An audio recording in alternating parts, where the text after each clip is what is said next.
Terima kasih kesempatan ini.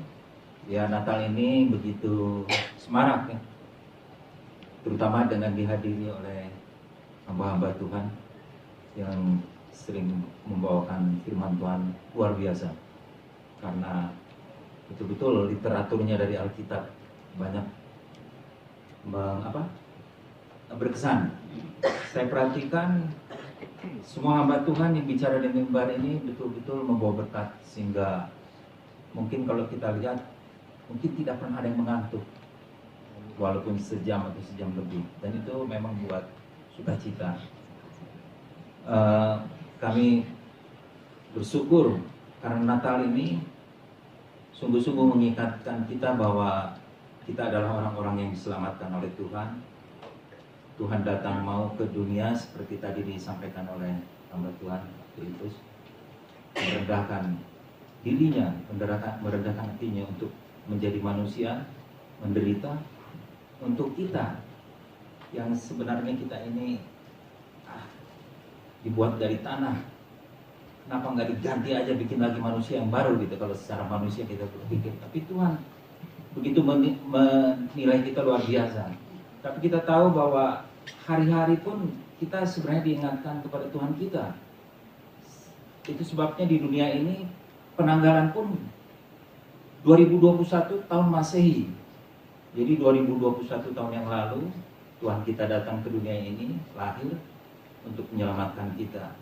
Kita bersuka cita, kita merayakannya, tapi di balik itu kita melihat juga bahwa Dia datang lahir untuk menderita, untuk menyelamatkan kita.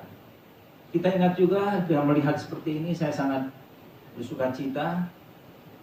Ya, tidak bisa tidak ingat dengan Bapak Gembala kita, Pendeta Hans, yang dia itu kelihatan dari hasilnya. Dia arahkan jelas pada waktu mendahului kita. Kita berpikir sempat, wah gimana nih pelayanan GKRI Algibor. Tapi kita bersuka cita waktu kita lihat Ibu Gembala semangat dan keluarganya. Kalau tidak semangat dan tidak ada kemauan melanjutkan, ya tidak ada lagi GKRI Algibor ini. Ini betul-betul Tuhan memakai. Setelah dipakai almarhum Pendeta Hans, dipakai lagi Ibu Ima sebagai Ibu Gembala. Dan kita melihat dan kita terinspirasi sebenarnya, karena kita melihat kekompakan, kesulitan keluarga ini dalam melayani Tuhan. Dan kita lihat bahwa tidak sia-sia apa yang dikerjakan. Maaf, agak terharu dikit juga nih.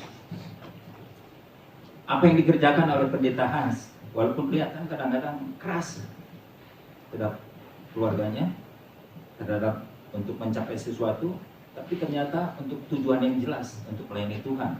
Kadang-kadang saya lihat kalau kurang beres sedikit aja udah, wah marah ini semua.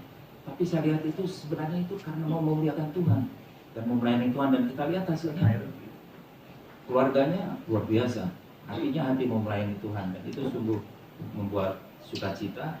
Dan saya melihat, mungkin perlu saya sampaikan di sini apa yang perlu diteladani dari gembala kita yang sudah mendahului kita.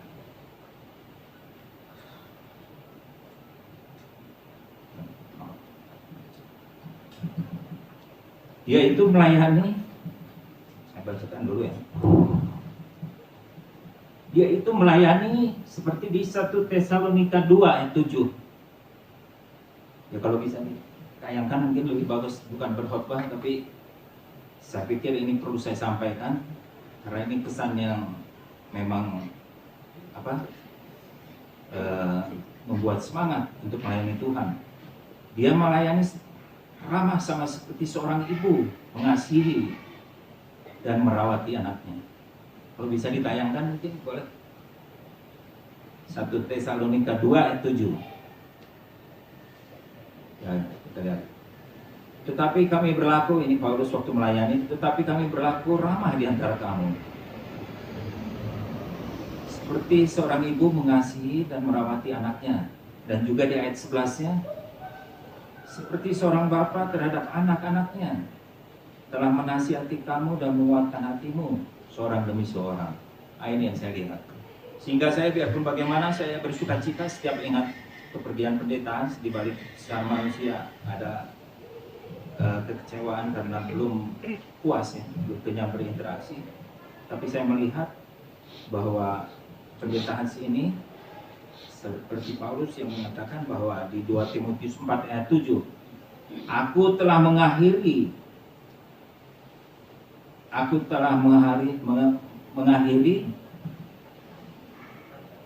apa? Pertandingan yang baik, aku telah mencapai garis akhir, dan aku telah memelihara iman. Itu yang membuat saya bersuka cita dan bersemangat, sehingga ya kita melihat bahwa pelayanan di GKI Gibor ini berjalan terus, dan mudah-mudahan semakin berkembang dan nama Tuhan dipermuliakan, dan kita semua semakin bersatu dengan Tuhan, karena kita melihat bahwa walaupun karena pendeta Hans sudah memberikan arahan yang jelas sehingga semua terang benderang, sehingga perayaan Natal ini pun berjalan mengalir begitu saja. Semua bisa bekerja dengan mandiri masing-masing, dan saya sebagai ketua juga hampir tidak pernah kerja apa-apa. Saya datang sekali rapat, atau semua sudah ambil bagian, atau sudah lengkap. Dulu biasanya waktu pendeta Hans begitu, kita datang, kita bagian apa, tentu sudah lengkap. Karena pendeta Hans itu rajin sekali untuk mempersiapkan segala sesuatu sampai tuntas. Tapi waktu saya lihat terjadi lagi, saya pikir ini pemuritan sudah mulai berjalan dan buahnya sudah jelas. Jadi ini karena kasih setia Tuhan dan kuasa Tuhan yang tidak terbatas, yang selalu mengasihi kita, yang melindungi kita, sehingga semuanya berjalan dengan baik dan kita dapat merayakan hari Natal ini. Terima kasih pada Ibu Ima, Juan, Jean, Joel yang terus setia melayani di GKI Bogor ini. Mudah-mudahan kita semua makin menjadi pekerja-pekerja Tuhan, sehingga seperti yang tadi disampaikan oleh hamba Tuhan bahwa waktu itu ada yang berjalan terus, tapi ada satu kesempatan tidak akan terulang lagi. Begitu sia-siakan, kita akan menyesal nanti. Itu sebabnya kita harus hati-hati menjalani hidup ini, karena sebagai anak Tuhan bukan hanya untuk pesta-pesta, menikmati sukacita saja, tapi ternyata ada tugas-tugas yang harus dijalani dan kesempatan-kesempatan yang harus dilakukan. Terima kasih.